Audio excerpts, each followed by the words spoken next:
Assalamualaikum warahmatullahi wabarakatuh. Ketemu lagi dengan Kang Bayu, relawan sepuh. Saya mencoba melihat beberapa kondisi lahan-lahan pertanian yang terkena imbas erupsi Gunung Semeru yang terjadi pada tanggal 4 Desember 2021.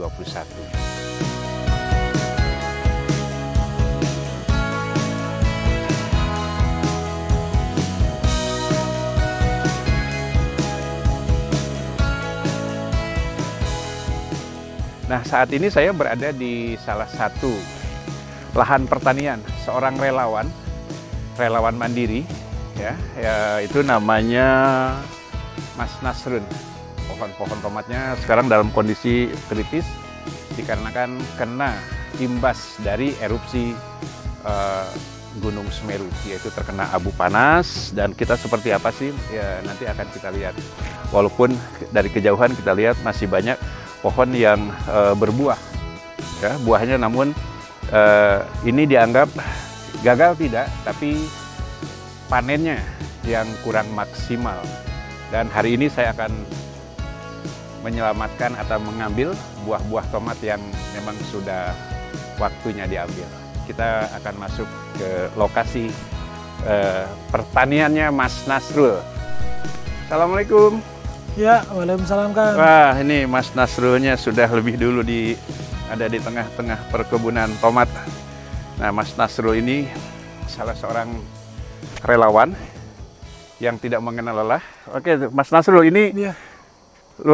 Ada berapa ini nih luasnya nih Mas Nasrul kebunnya nih? Kalau luas tanahnya itu sekitar 1/4 hektar. 1/4 hektar ya. Dan ini ditanami tomat udah usia berapa bulan? Sebenarnya sudah waktunya panen sih kalau normal. Cuma ya berhubung kemarin itu ada erupsi, jadi ya seperti inilah keadaannya sekarang. Iya. Harusnya sih tomatnya ya daunnya itu udah habis gini Pak Bayu. Ini yang kena imbas. Ini yang kena imbas abunya itu. Iya, iya. Soalnya tomat itu gini Pak Bayu. Sifatnya tomat itu kalau masih buah kayak segini ini ya, ini dia itu nyawanya ada di daun. Nyawanya? Ada di daun. Ada di daun. Iya. Maksudnya? Jadi kalau daunnya itu kena abu atau daunnya itu cacat, pertumbuhan buahnya ini nggak bisa normal. Nggak bisa normal ya? Nggak bisa besar lagi. Nah kalau yang sudah seusia gini sih aman. Dia masih bisa merah, bisa apa itu. Iya, iya. Kalau segini sih ya bisa merah, cuma kan nggak bisa besar. Gitu. Ini yang sudah aman ya? Kalau iya, segitu aman. Tidak kena. Dan ini kan kelopak-kelopak bunga yang atas nggak jadi Pak Bayu, karena kena abu itu. Ini bunga yang atas. Iya, iya. Ini jadinya ini apa ya? Layu. Busuk ya, layu dan membusuk dan akhirnya memang tidak jadi. Tapi ini kayak seperti ini nggak bisa, Pak nggak Bayu, bisa karena juga. batang bawahnya sudah nggak normal. Oh begitu. Iya. Nah, untuk mengantisipasi, ini kan pohon yang sudah layu seperti ini, apakah ini harus langsung diganti? Ya, ini nunggu buahnya.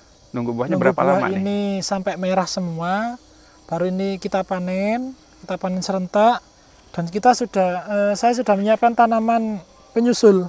Iya. Ini namanya cabai ini. Oh iya. Cabai rawit, cabai merah. Cabai merah ya? Iya, itu tanaman penyusul. Ya, jadi nanti pohon tomatnya dicabut atau dibersihkan, pohon cabai ini sudah bisa naik. Sudah mulai naik ya, bukannya harus diratakan dulu baru ditanam, tidak ya? Tidak, karena saya pakai metode itu organik. Jadi bisa berkelanjutan. Kalau kita pakai metode yang pure kimia, sekali tanam garap lagi, sekali tanam garap lagi. Iya. Oh, ini namanya sistem organik. Iya. Jadi tidak perlu sampai pohon tomat ini dibersihkan lebih dulu. Iya. Baru karena ditanam. Nutrisi makanannya itu tidak tergantung pada pupuk kimia sih. Iya, iya. Jadi kan kita itu mengandalkan pupuk kandang. Itu lebih aman sih Pak Bayu untuk metode tumpang sari. Iya, iya. Seperti itu. Wah, ini satu lagi, pagi-pagi kita belajar tentang pertanian organik, yaitu tidak menunggu pohon tomat ini dibersihkan dulu baru tanam, tapi ternyata sebelum ini dibersihkan, pohon cabai ini sudah siap. Nah, ini sudah tanam sekitar 10 berapa hari. Bulan nih? 10 hari. Oh, ini 10 hari? 10 hari tanam. Sudah ditanam 10 hari ya. Dan ini yang sudah disiapkan, kaderisasi. Iya. Kaderisasi pohon di bidang pertanian. Jadi pohon ininya sudah mulai mengering Ini dikarenakan debu dari Gunung Semeru yang saat itu melanda di sini di daerah desa apa nih? Sumber Mujur ya, Iya, Sumber Mujur.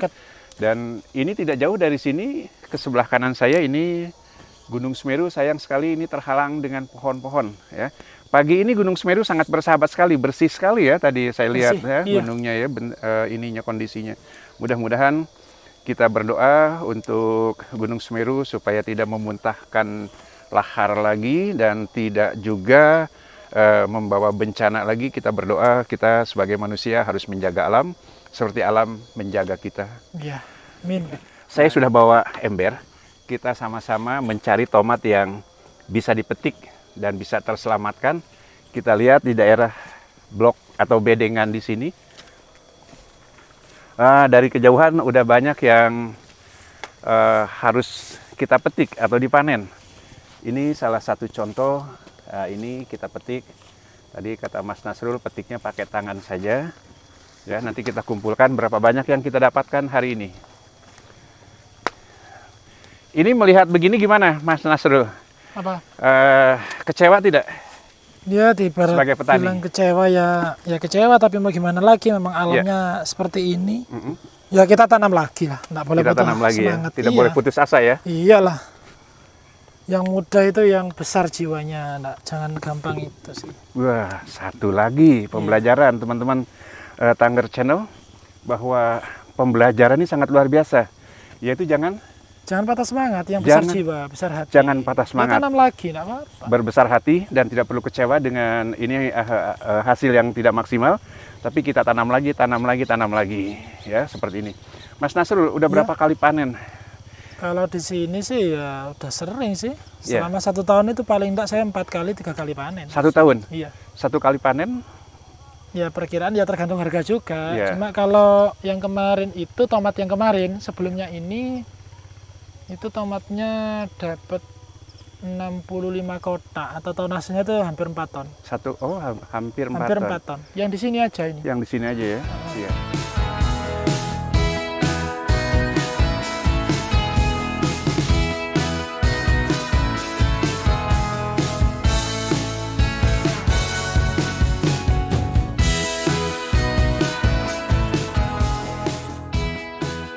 Alhamdulillah.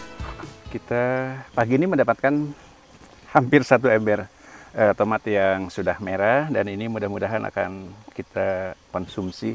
Saya ingin mencoba tomatnya dari kebun Mas Nasrul. Kita buat jus nanti dan mungkin dimasak apa. Tapi yang jelas masih bisa bermanfaat dan luar biasa. Ini masih banyak juga yang masih hijau. Mas Nasrul, ini kira-kira berapa lama lagi nih untuk dipanen? Kalau ini keseluruhan kayaknya ya paling lama 2 minggu selesai. 2 minggu selesai ya. Enggak, saya lihat Mas Nasrul itu enggak ada kesan apa ya dari wajahnya, enggak ada kecewa dengan kondisi ini kan bencana juga nih. Bahwa yang tadinya rencana akan dipanen gitu kan sekian banyak dan menghasilkan keuntungan seperti apalah. Tapi ternyata ini semuanya karena ada bencana erupsi dari Gunung Semeru, tapi akhirnya apakah ini dikatakan gagal? Gini Pak Bayu, kita sebagai petani itu jangan patah semangat karena seperti ini.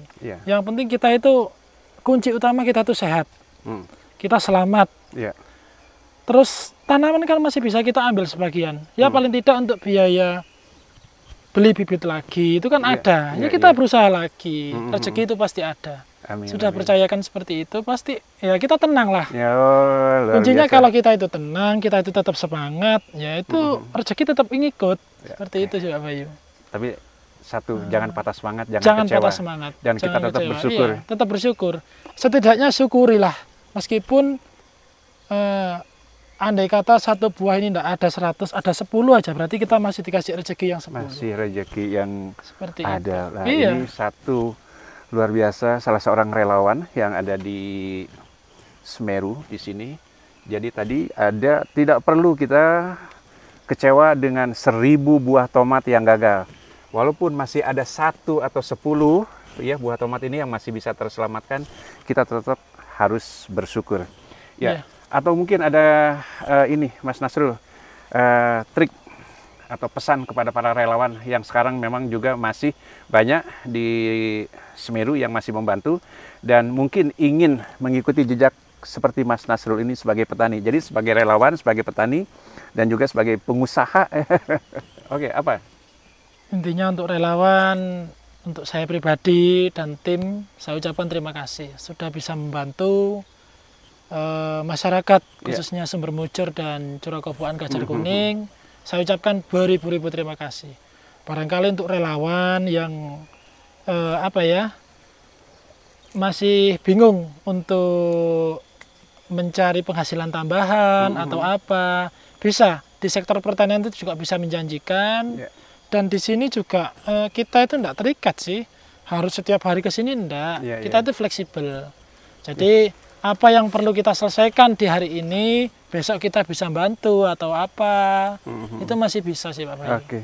Kalau tani itu. Ya teman-teman relawan yang sekarang masih menjalankan tugas, yaitu namanya membantu para korban erupsi Gunung Semeru, dan bisa belajar dan bisa datang ke tempatnya Mas Nasrul, tepatnya ada di desa Sumber Mujur.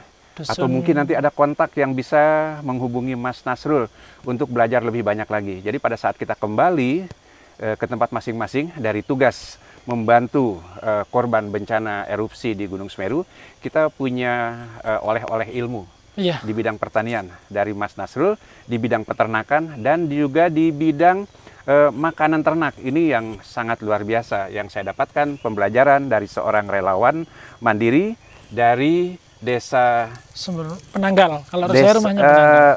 Tepatnya sih di Desa Penanggal ya, tapi Mas Nasrul tiap hari juga keliling. Ya, baik.